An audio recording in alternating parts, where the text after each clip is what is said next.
Good morning, everyone. We're going to get started with the next session.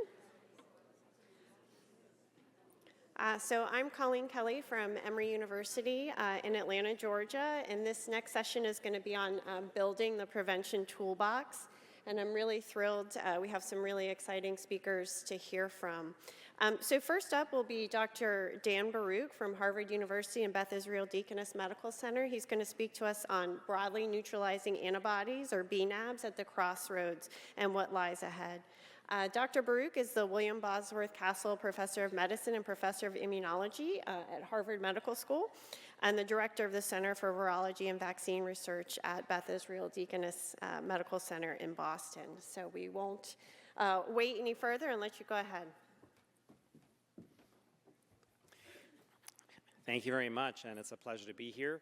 And it's a pleasure to have the opportunity to collaborate with the HPTN for the bNAb program over the last several years, as well as the CoVPN through the pandemic. So what I'd like to do this morning is give a brief overview of the collaborative HPTN-HVTN program on the development of bNAbs as a potential prevention strategy. So here are my disclosures.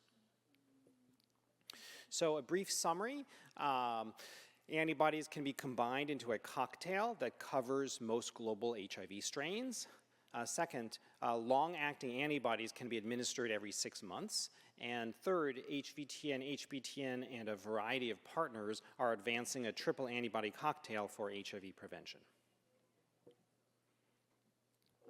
There has been dramatic progress for HIV therapy, but less progress for global HIV prevention. Substantial reductions of HIV incidence in certain regions of the world, such as in sub-Saharan Africa, but more or less constant HIV incidence in several other parts of the world. And it does appear that we are going to miss the global targets, the UN/AIDS targets for 2025 and 2030. PrEP use has increased substantially, however, still falls far short of the 2025 UN/AIDS targets, suggesting the need for additional HIV prevention options.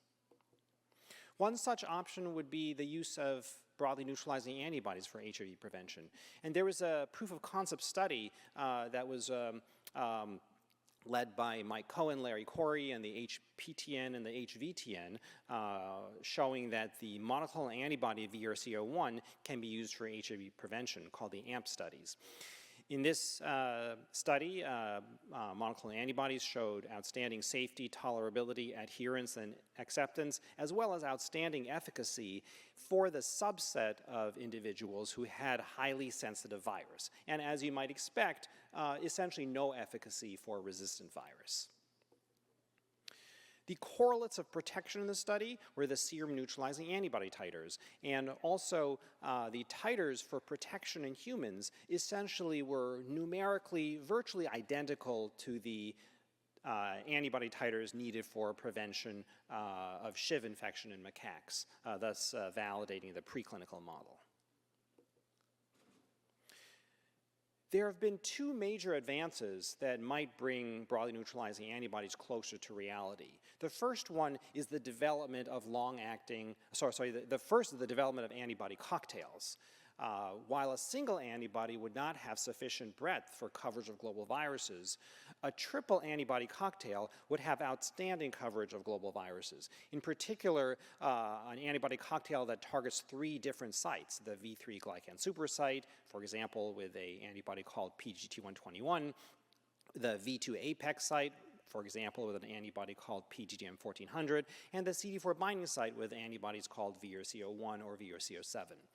These antibodies have complementary neutralization coverage profiles shown in the middle plot, and when combined into a triple antibody cocktail can cover over 90% of global viruses with an IC80 of 1 microgram per ml. The second major advance that might bring antibodies closer to a reality is the incorporation of LS mutations in the FC region that have been shown to substantially extend serum half-life of antibodies from about 20 days to about 70 days, and also increases half-life in colorectal tissue. Thus, triple antibody cocktail could support dosing every 6 months for HIV prevention. So twice yearly administration, we think, would likely be sufficient for efficacy. And indeed, the LS mutations have reproducibly shown substantial extensions of bNAb half-life in vivo, in humans, going from the VRC01 to the slightly different VRC07 5-3-LS, going from PGT121 to an LS version of that antibody, and PGDM1400 to an LS version of that antibody, reproducibly extending the half-life from about 20 days to about 60, 70 days.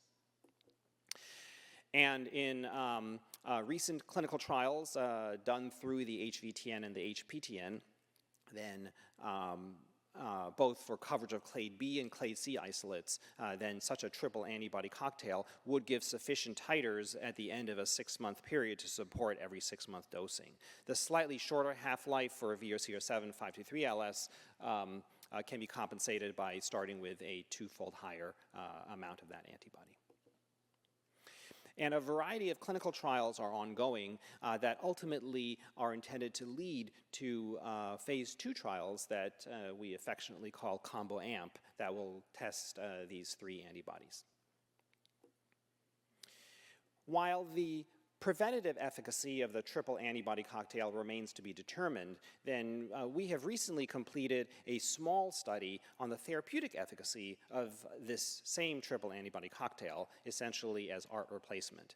In this study, we enrolled 12 persons living with HIV on ART with fully suppressed viremia, and then we performed 6 monthly infusions with a triple antibody cocktail. Now, this study, which started several years ago, used the parental versions of the antibodies that had the short half-lives, which is why we gave monthly infusions rather than every 6-month infusions. But we think similar activity can be recapitulated with the LS versions of the antibodies every 6 months. ART was then discontinued on day 1 after the first bNAb infusion, and viral loads were monitored every 1 to 2 weeks with strict ART restart criteria. We were very interested in seeing whether these antibodies could maintain virologic suppression during the 6 months of antibody dosing, and then during the 6 months afterwards, which was an antibody washout period. The efficacy of these antibodies was really quite striking. During the 6 months of the antibody dosing, 2 out of 12 individuals showed early rebound. However, 10 out of 12, or 83%, showed more than 6 months of virologic suppression through the period of antibody dosing. And of these 10 individuals, 5 rebounded during the washout period, but 5 remained virologically suppressed at the end of the 1-year period, even after antibody levels declined to low or undetectable levels.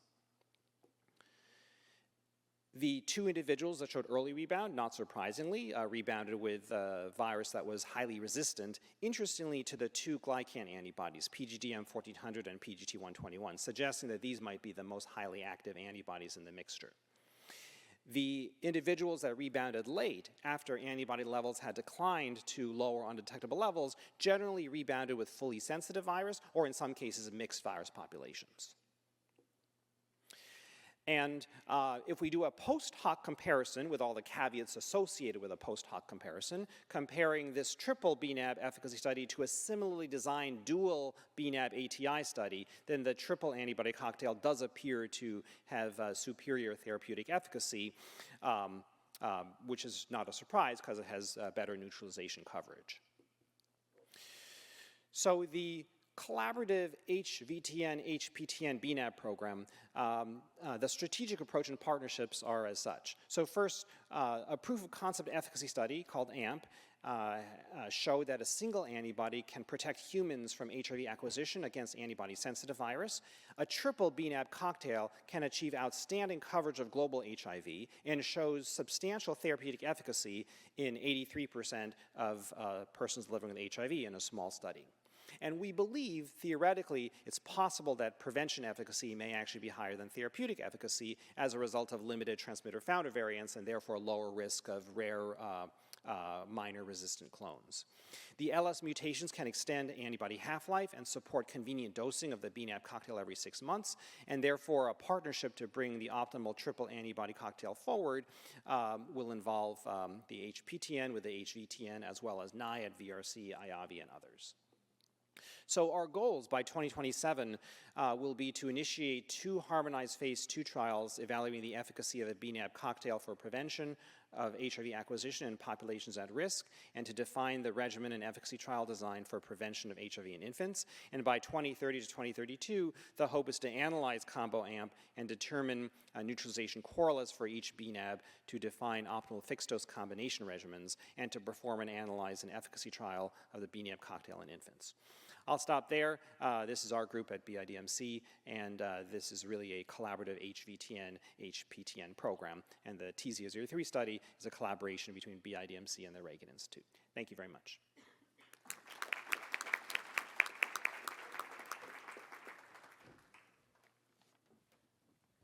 Thanks. We'll hold questions till the end, as we've done in the previous session. So next we have Dr. Charles Flexner from Johns Hopkins, who will speak to us on new long-acting agents for HIV prevention. Dr. Flexner is professor of medicine in divisions of clinical pharmacology and infectious diseases and professor of pharmacology and molecular sciences at Johns Hopkins in Baltimore, Maryland. Thank you. Thank you. Good morning, everybody. I was asked to talk about new long-acting agents for prevention, and I, at the outset, will tell you I'm not going to talk about cabotegravir or lenacapavir because I no longer consider them to be new agents. Instead, I'm going to talk about recent advances in formulation science that I think are likely to have an impact on the way we think about HIV prevention with long-acting agents in the near future. So these are my disclosures.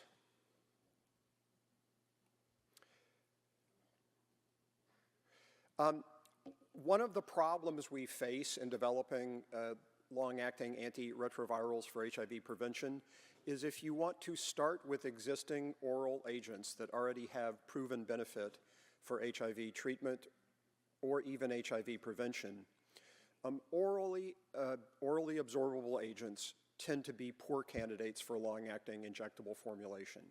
And that's because orally delivered agents tend to be heavily water-soluble. Water-soluble agents in an injectable reservoir are rapidly dispersed and have rapid decay of concentrations from the target tissues in the body, and therefore would not meet criteria for long-acting delivery.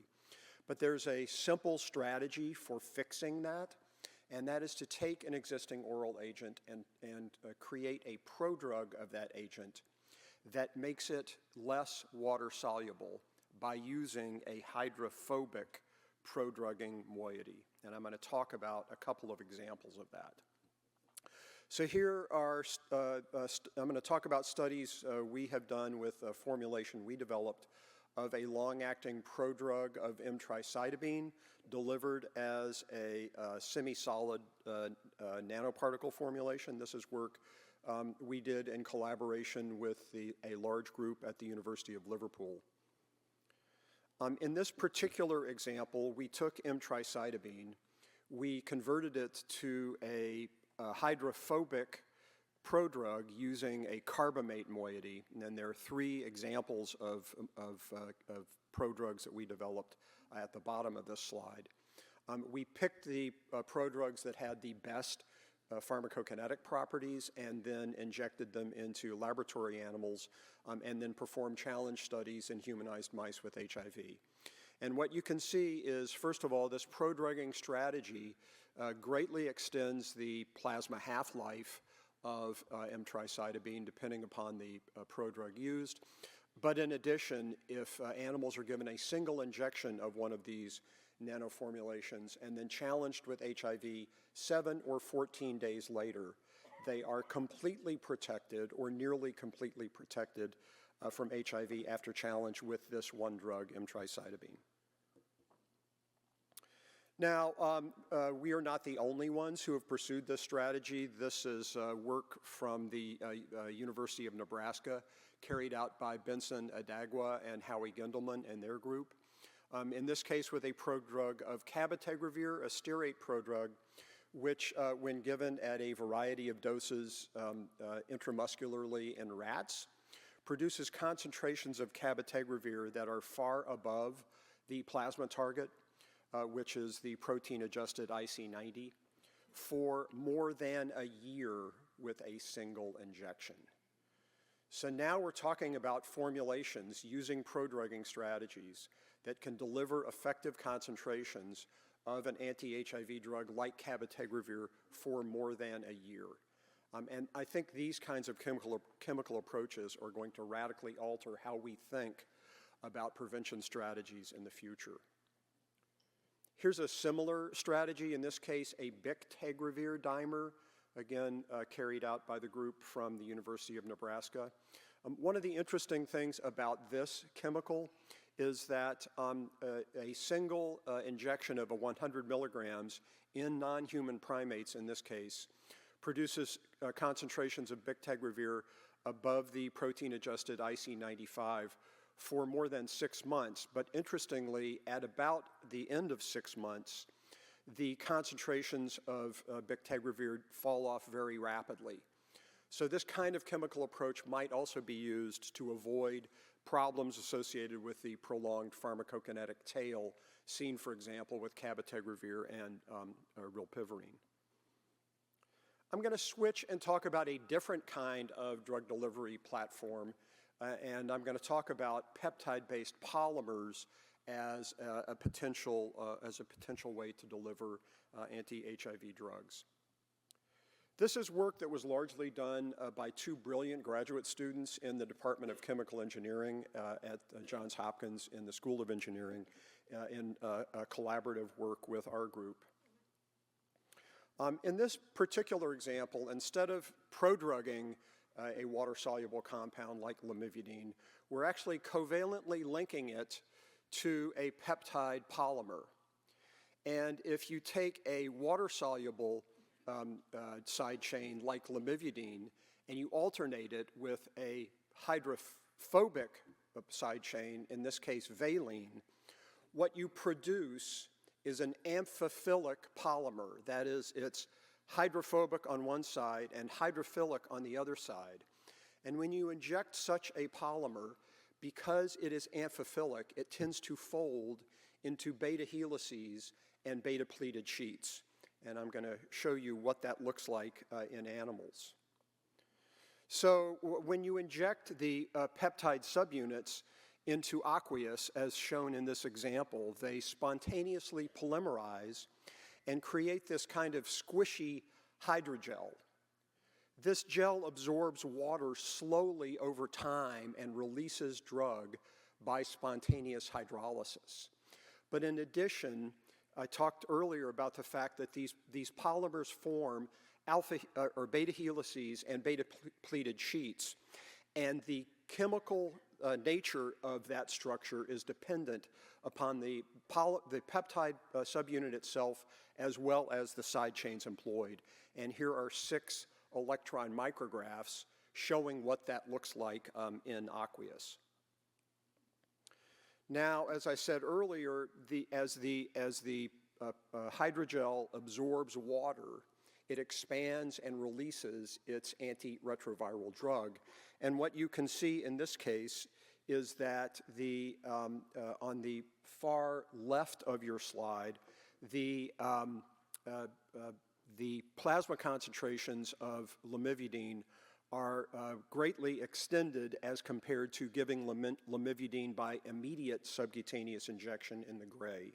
So the blue is lamivudine released from this hydrogel polymer. Now the figures at the bottom show what this hydrogel actually looks like after given subcutaneously to mice. What you can see is that at the time of injection you form a little nodule. That nodule expands as it absorbs water, and over the course of 4 to 6 weeks, the hydrogel releases all of its drug and completely dissipates. So that by the time you look at the skin at week 7 to week 9, you no longer see a nodule at all. And in addition to greatly expanding the apparent half-life of lamivudine, this compound, this polymer, also has anti-hepatitis B virus activity in vitro, as shown by the figure on the top right. Okay, I'm going to finish by talking about implant technologies. Implant technologies have interest because they can be removed immediately, which is not the case with some of these other injectable drug delivery strategies I've talked about. So in case the patient develops toxicity or simply wants to have the implant removed because they no longer feel like they need PrEP, you can, with a minor surgical procedure, you can remove it.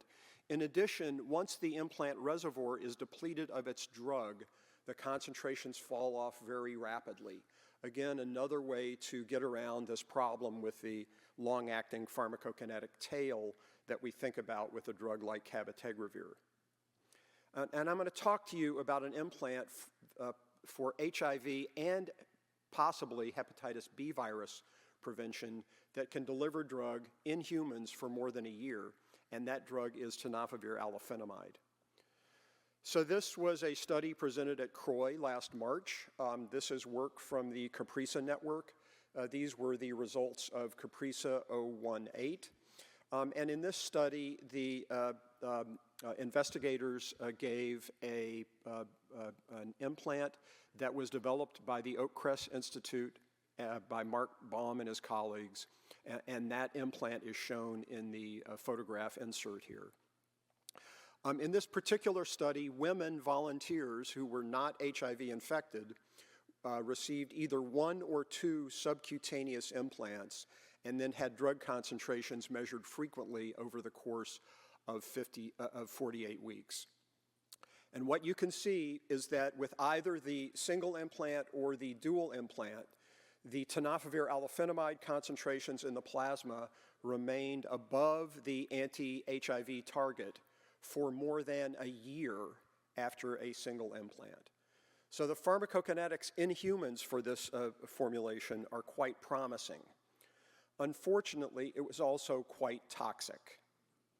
And so here are the toxicity results from this study, again presented in March at CROI, showing that more than half of participants had some kind of systemic adverse event of grade 1 or higher. And in addition, almost all of the participants had either grade 1 or grade 2 local site reactions that included the expected induration, hyperpigmentation, and tenderness, but also in more extreme cases, ulceration and abscess formation. With the single implant, 25% of women asked that the implant be removed before 48 weeks. With the dual implant, 75% of women asked that the implant be removed before 48 weeks. So this clearly is not a formulation that's going to go forward, and it has been pulled from further clinical development. However, what we learned from this study, I think, is going to allow us to go back to the drawing board and create formulations that may be able to deliver TAF in an implant format more safely in the future. In particular, Mark Baum has found that the chance of developing toxicity and the severity of toxicity is related to the number of milligrams of drug delivered per day. So to sum up, a variety of long-acting drug delivery strategies can be employed for HIV prevention. Prodrugs or implants can deliver long-acting antiretroviral NRTIs that also have anti-HBV activity, something we cannot currently do with cabotegravir or lenacapavir, which do not have anti-HBV activity. Available technology has generated anti-HIV formulations that can deliver effective drug concentrations for more than a year in laboratory animals and would likely be able to do the same in humans. So I want to thank a very large group of people who contributed to the data I shared with you today, and I look forward to your questions.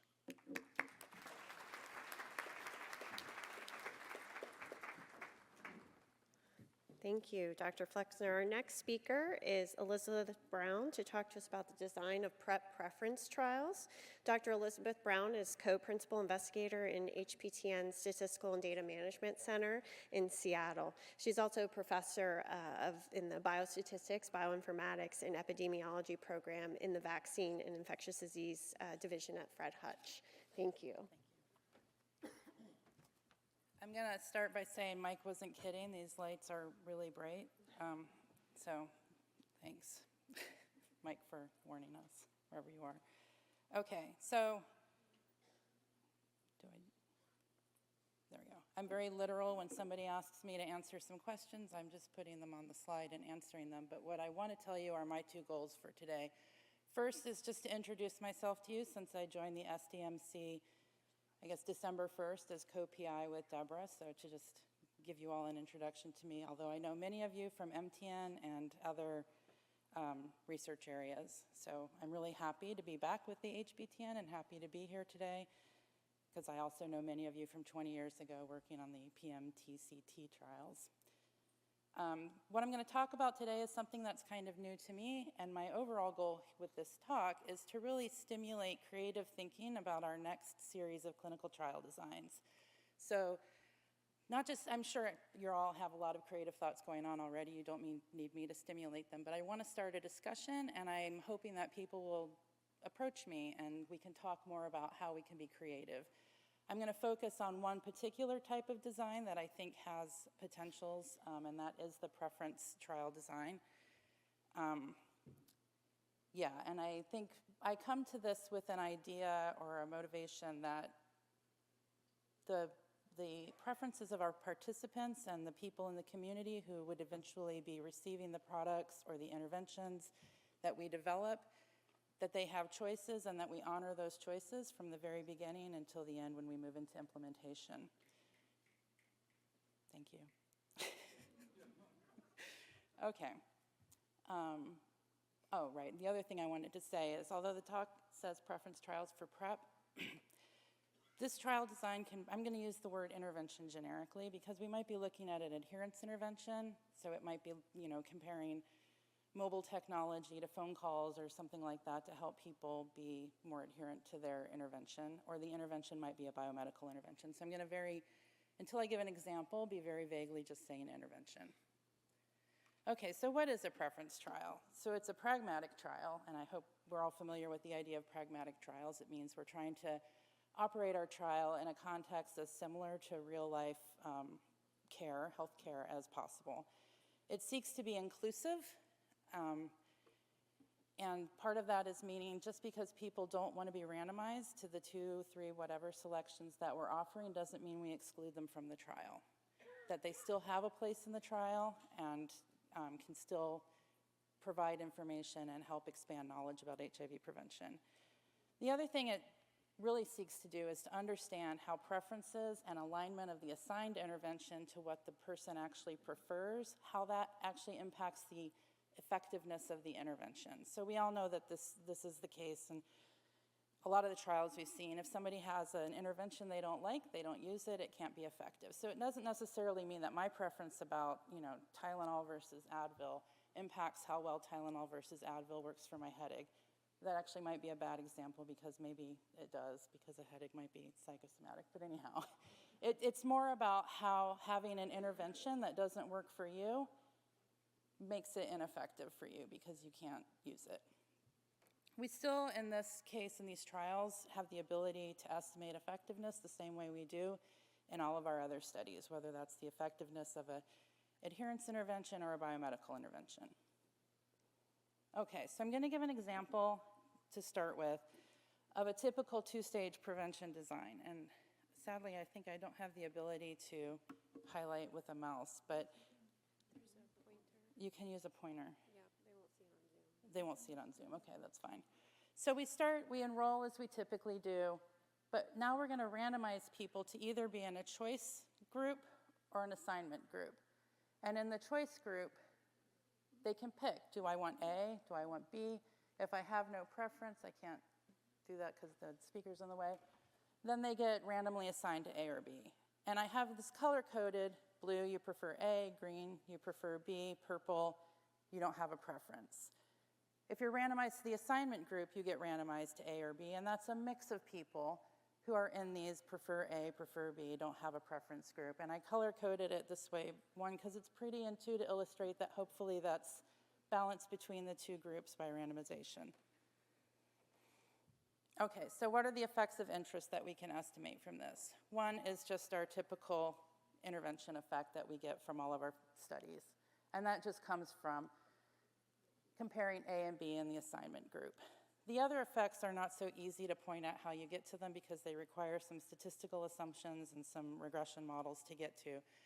But one is preference effect. So that's the difference in effectiveness between those who would choose A and those who would choose B. So within those who would choose A, how effective is the product versus within those who would choose B. And so that really illustrates how important it might be to align people with the product that they prefer. The selection effect is really much more complex to describe. And I think the easiest way to describe this is when we do a phase 3 study, at the end of the day, we like to do these adherence efficacy curves. And our hope is that people who are most adherent aren't really those people who had no risk, because then we get a biased curve. And of course, it's going to look like the product is hugely effective when the only thing that might be going on is a selection effect. That is, that those people who select to use it well really had no risk, and those people who didn't use it had a lot more risk throughout the study. So this is a way of actually measuring that effect that possibly we could use to calibrate our efficacy curves better at the end of the study. Okay, so MTN 034 REACH is a beautiful study. I want to start by saying that. I was the protocol statistician on it, but it's a perfect place to sort of illustrate how this design might work in a study that we hopefully are all familiar with. And to put a lot more boxes at you on the screen. So as a reminder of the REACH study design, and the reason I should say I picked this design is because it had an important component of understanding choice. So at the end of this crossover period, so where people were first randomized to either start with depivorine ring or start with oral prep and then cross over to the one they didn't start with, at the end they could choose. So we could understand really well their preference, but not how their preference impacted their ability to use the product. And we didn't do efficacy here against HIV infection, but that would be the example here, is how your preference impacted your ability to use it. So if we had a design that tried to mimic this but to get to these other selection and preference effects, while still most importantly getting the information that was critical from this trial for regulatory purposes, which was safety and adherence follow-up. So we want to preserve the amount of follow-up time on product, especially for the depivorine ring, so that we can still assess safety and adherence for regulatory purposes. So here we go. Let's see if we can follow this. So what I've proposed here, and this is just, again, to stimulate kind of thinking about how we could be doing trials in the future. We randomize people. I would propose we'd still have a crossover period, because how do you know what you prefer if you really haven't had exposure to it? You just have your bias in mind when you decide your preference. You don't really know from experience. So I've shortened the crossover period. You know, this is just an idea, 3 months on each, so it's 6 months in the crossover, and then you pick your preference. And then we randomize you to that trial that I illustrated earlier, where you either get randomized to product, or you choose your product, and then we have 12 months of follow-up, so that we maintain that same amount of person years of safety and adherence follow-up that we needed for regulatory approval. There's a lot of other things we could do here. The times could be changed. You could even have a crossover within the preference trial, where people cross over from being randomized to the preference area, preference follow-up. I think some other things that are important to remember in these trials, I'm going to go back. Well, you could have people who say, I don't want either of your products, and that's their choice. Or I definitely only want one of them or the other, or I won't continue in your trial. So there's spaces that we could put for those people as well, so that they can still be included in the trial. It's just too messy to try to make pictures of all the different trial designs we could have. But I really believe this is a way that we could start thinking about our trials in terms of an inclusivity perspective. I do become concerned when I hear some talk about, our future trials that, excuse me, we always have to compare to maybe CAB in the future, and that there's not other options because it's so highly effective. My concern is when we do that, we exclude every single person who's like, HAB is not an option for me. So now we've excluded them from our HIV prevention research, and I think that's an ethical thing we have to consider. Even though I think we're all trying to come from an ethical perspective of feeling like we have to give people the most biomedically effective intervention. Okay. So I think I've said all of this in my summary, and I think I look forward to the creative ideas that we can all come up with working together to see how we can be very innovative in our future trials. So thank you so much.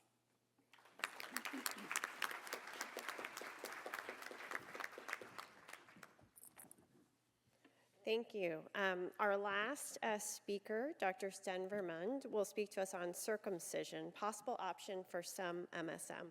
Dr. Vermund is an infectious disease epidemiologist and pediatrician at Yale School of Public Health in New Haven, Connecticut.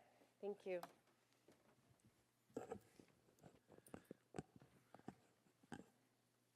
It's been a decade since we've really talked about circumcision at the HPTN meeting, so I hope you'll find this to be of interest, and I want to acknowledge my co-author, Dr. Jo Hwa Chun from Fudan University.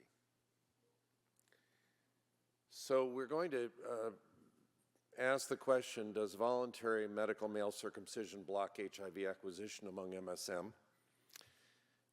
We'll talk about an RCT that we completed in China that found that it does prevent transmission, or acquisition is a better word, and that VMMC can be offered to MSM to reduce HIV risk is our conclusion. You all remember the 3 large RCTs in Africa.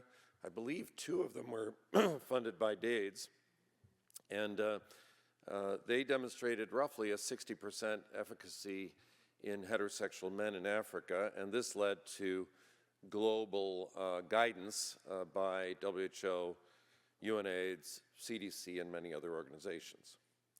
But the research question was whether circumcision could prevent incident HIV infection among MSM. And the reason that Mike Waff and I and others thought it'd be interesting for you to hear this is because the idea came from HPTN 079, which was developed about 11 years ago, was not funded by DAIDS at that time, and it took us a while to find new partners and a new funder, and that was the circumcision of MSM study in China.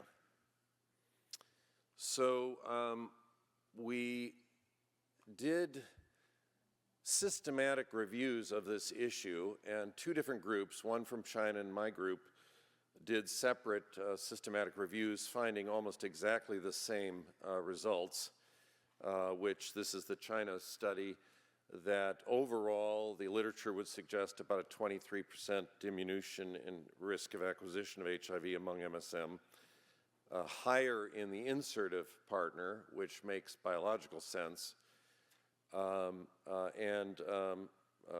the data from developing countries were even more dramatic than the data from high-income countries. HPV and HSV2 were also reduced in the studies that looked at those issues. So our methods were to evaluate the efficacy. We did the study exactly as the African heterosexual studies were done, with multi-center RCT comparing immediate versus deferred at 12 months circumcision. Our secondary objectives were change in sexual behaviors, safety, satisfaction, and we did not think we would have the statistical power to look at STIs, but we looked at them anyway. We recruited over 20 months with a follow-up of 12 months. We had the following sites that I've illustrated with little stars on the map.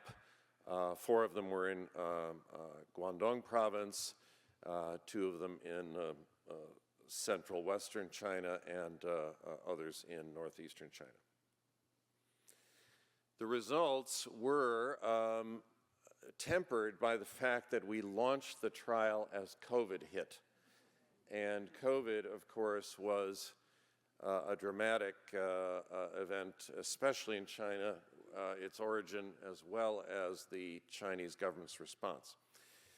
We nonetheless were successful in recruiting 247 men with about the same number of person years of follow-up. And it was interesting to note that we had no seroconversions in the intervention group and 5 seroconversions in the control group, the delayed circumcision group. This HIV incidence rate was 4.2 per 100 person years in the control group. The hazard ratio of 0.09 was statistically significant using a penalization method, and no differences in the other STIs that we measured were noted, but as I implied, I think that was strictly the fact that it was a small number of men followed for a limited amount of time, and you would need a larger study if you were going to test that hypothesis.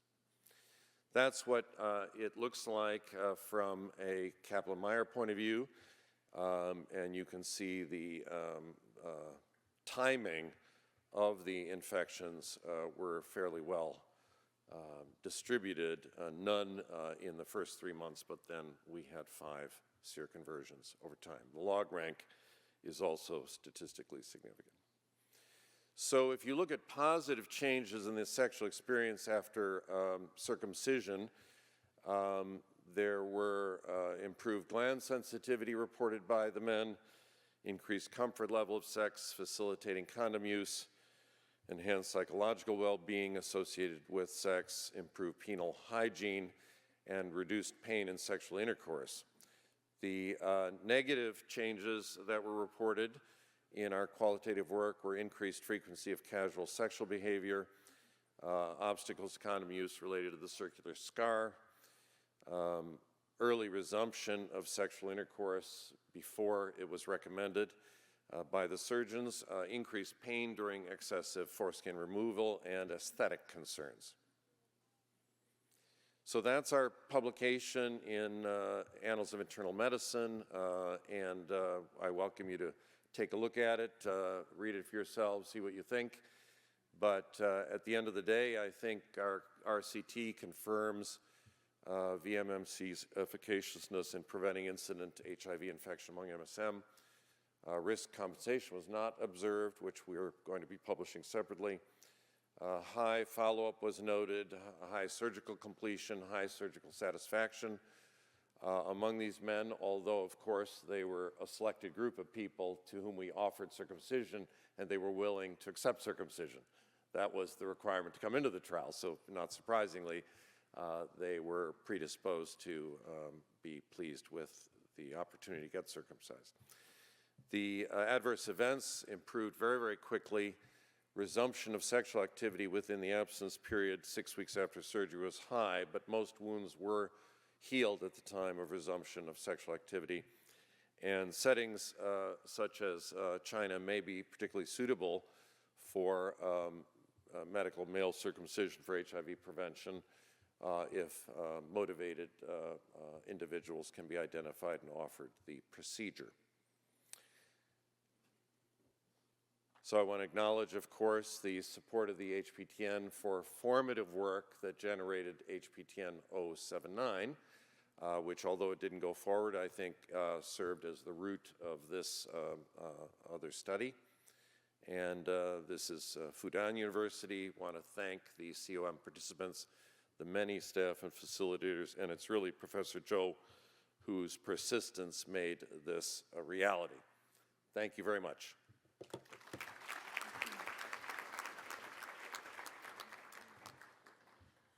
Thanks to all our speakers. Please come forward to the microphone with any questions. I guess I'll just get started. Dr. Vermund, that was an effect size I don't think anyone would expect to see. And so what did you know or learn about the behaviors of those people that enrolled in your trial versus insertive versus receptive partners, et cetera? There were not significant differences in behavior between the two randomized groups. I didn't have time to show it, but their characteristics coming into the study were very similar, as you would expect with randomization of, a couple of hundred people, and their behavioral activities were not very different. There was no clear risk compensation. We didn't have a surge in sexual activity in the circumcised group, as has been speculated by some, and that is also the subject of a systematic review that we published in Lancet HIV. So the world literature would suggest that this is not an invitation to have high-risk sexual activity. That simply hasn't been seen. Yeah, I guess I was just more curious about whether insertive sex was more common in your cohort than what we've seen in other studies. I'm glad you mentioned that. We did preferentially recruit persons who were insertive. However, the systematic reviews also suggest that persons who are predominantly receptive can also be protected, although not as dramatically. Now, that makes no sense biologically until you realize that many men who have sex with men are versatile, and they are insertive or receptive, and even persons who are preferentially receptive are sometimes insertive, and then it would make more sense. Okay, thank you. The microphone over here, I guess. Thank you for this very interesting panel and presentation. My name is Ariane Van der Straten. I'm the chair of the Social, Behavioral and Structural Working Group in HPTN and affiliated with UCSF. I have a lot of questions for each of the panelists. I'll select the one that I find most important.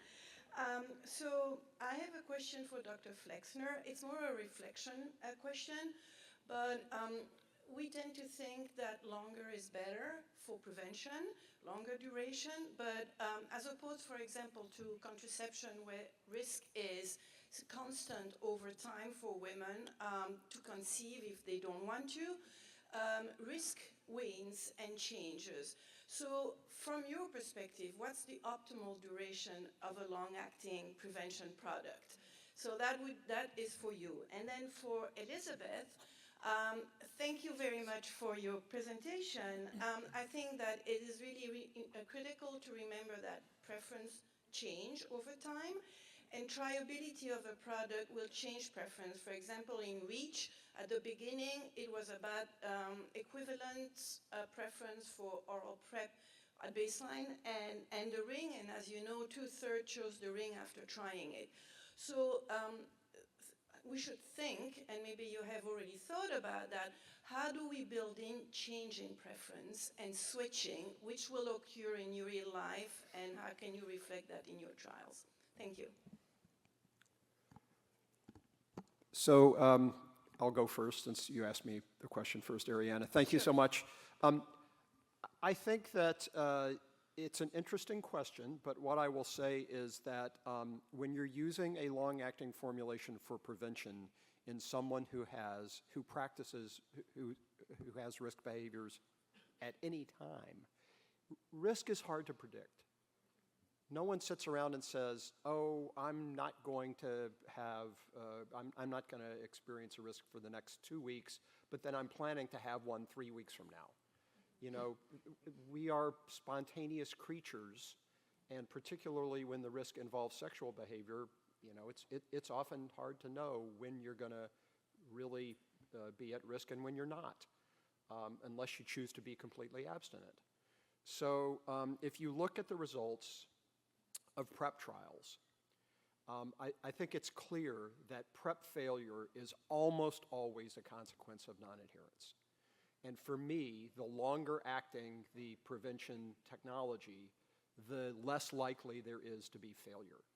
And if our goal is to protect as many people as we possibly can for as long as we possibly can, then I think a long-acting formulation is always going to be better than a short-acting formulation, even given the convenience of being able to take your pills only when you think you're going to be exposed to a virus. So obviously I'm biased, but I do think if you look at the results of large randomized clinical trials and think about trying to prevent an infectious disease, to me it just makes sense. The longer the better. Thank you. Okay, thanks, Ariane. So I'm going to try to repeat Ariane's question since it's been a while. I didn't mean it that way. No, I'm kidding.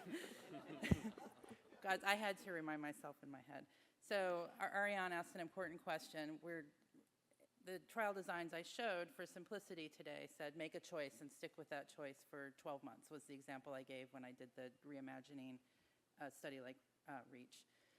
In reality, that choice group could be choose this, switch whenever you want. It doesn't have to be a choice and stay on that choice. And I've been thinking a lot about this too in terms of trials where you might be randomized to like a standard of care or a new product with standard of care changing so much and not getting into too many details, but I think there's ways we can build that kind of change in choice and standard of care into our future trials. We just have to think deeply and creatively, and I know as statisticians we can figure out ways to get unbiased estimates from these trials, but that choice isn't, you're right, it's not just a one-time choice, and I certainly don't think about it that way. And even in REACH, people still in the choice period made lots of changes and decisions. Yep. Yeah, thank you. Thanks. Do you? Robert Klitzman from Columbia, thank you. For Elizabeth, I was wondering what the differences were between those who chose, say, A, and those who were assigned A in terms of the efficiency or efficacy of A, for instance, in various trials. And relatedly, I can imagine that questions of when to use a preference trial, I can imagine that it requires a much larger sample size, for instance, or there'd be quite a bit of presumed difference in preferences. And then quickly for Sten, I was surprised, if I might have misread your slide, but I thought it said there was an increase in casual sex among those who had had circumcision. So I was a little bit surprised to hear that there was no risk compensation. Just your thoughts on that.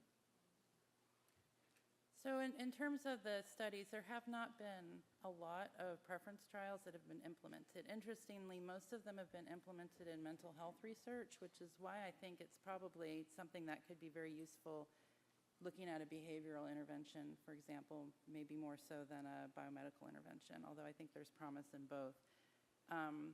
The kind of rule of thumb right now is that a preference trial is about twice the size of a regular RCT. However, if you're in the more pragmatic world, the level of, I want to use the word intervention again, but that's confusing, but we tend to interact with our participants a lot in the phase 3 studies, which is not pragmatic. It's not what we do in the real world setting. So I think the costs of doubling your number of participants, I'm making this up, by the way, I didn't actually run these numbers, could probably be offset by being more pragmatic if we have that kind of option in the future. The other question was that the slide and the speaker were not in sync, and I'm glad you noticed that. I'm really glad. There was a small trend towards increased casual sex in the circumcision group. It was a transient trend. It was sort of washed out over time, and the overall risk compensation was not significant. It is also true that it's a theoretical concern, as it is with PrEP and many other preventive measures, and I think we should look at this. I think we should have education as a component of circumcision, as is done in African programs. Because one does not want to give the impression that this is, 100% effective surgical vaccine, because it's not. It's partially protective, and it's unwise to increase one's personal sexual risk. Thanks. Hi there. We're at time, so be very quick. I'll be very quick. Mitchell Warren from AVAC, and like Ariane, have questions for all of you. Sten, thank you for bringing circumcision back on the agenda. But I really want to talk to both Dan and Charlie. We see these often in conversations in parallel, antibodies on the one hand, ARV-based long-acting prevention on the other. Dan, I wonder if you could talk a little bit about the actual product under study in these phase 2 trials and then eventually in a phase 3. I think your slide said that it would eventually get to a fixed-dose product, but I'm just curious how you both think about these in parallel, and not to be in competition, but the target product profiles ultimately of these kinds of products, how you think about it and what we should be focusing on. Yeah, thanks, Mitchell. I mean, it's clear that ARV-based PrEP is much further advanced than antibody-based PrEP. I would say they're not in competition at all because it is using essentially drugs for prevention. And I think that antibodies provide an additional option for patients in a setting where patient choice and patient options are paramount for increasing uptake. In terms of the actual products, then the vision is that it would eventually be a fixed-dose combination of antibodies that could be given every 6 months, so twice a year, probably by injection. But there is going to be additional work before we get to that point. So Mitch, thanks for that question. I see antibodies and small molecules as essentially the same. They are molecules that have anti-infective activity. They each have their advantages and disadvantages. I will say a huge advantage of Dan's antibodies is that you could predict they're going to be essentially 100% safe. You don't need to do a lot of work to prove that. Every new small molecule that comes along, even a prodrug of an existing molecule, takes a lot of work to understand safety before you put it into a long-acting formulation, and that's hugely important for long-acting formulations because the last thing in the world you want to do is give somebody a molecule that's going to make them sick and not be able to get rid of it. Quickly, questions? Thank you. This is Nyaradzo Mgodi from the University of Zimbabwe. Great presentations to you all, but because of time, I'll limit my question to Dr. Flexner. So thank you very much for talking about the long-acting technologies. You talked about the prodrugging, yes, and you talked about the implantable technologies. I've got 2 quick questions. Regarding the implantable technology, the HBV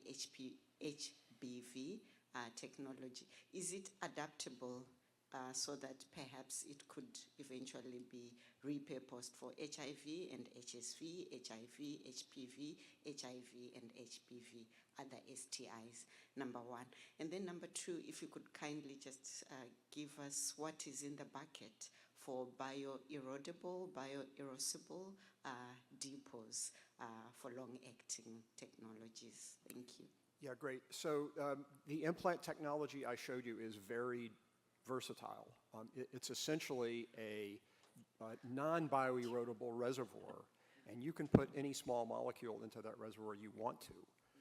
Now, you would still have to worry about local toxicity because some drugs like tenofovir alafenamide, but also other drugs like entecavir have local toxicity in an implantable format.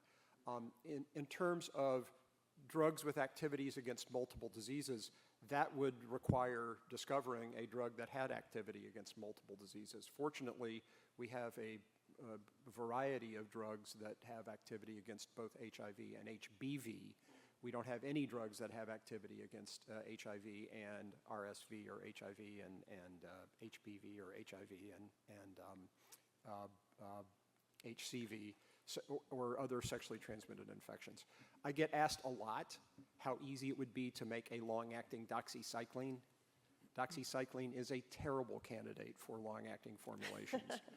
And so it would require a lot of work and some prodrugging, and it would take years to figure out how to turn doxycycline into a long-acting format, but it might be possible. And then the final question was about the depots. The depots, right. So the 2 of the formulations that I showed, well, one of the formulations that I showed you, the peptide-based polymer that is essentially a bioerodible implant. It forms a gel-based nodule right after injection that could, in theory, be surgically removed if you needed to, but it degrades over time such that you wouldn't have to remove it at any point in the future. And other bioerodible implant technologies use essentially a very similar chemical process. Thank you so much. Unfortunately, we need to move to our break, so we don't get too much off on time. The session was really fantastic. Thank you so much to all of our speakers, and we'll be back at 11:10.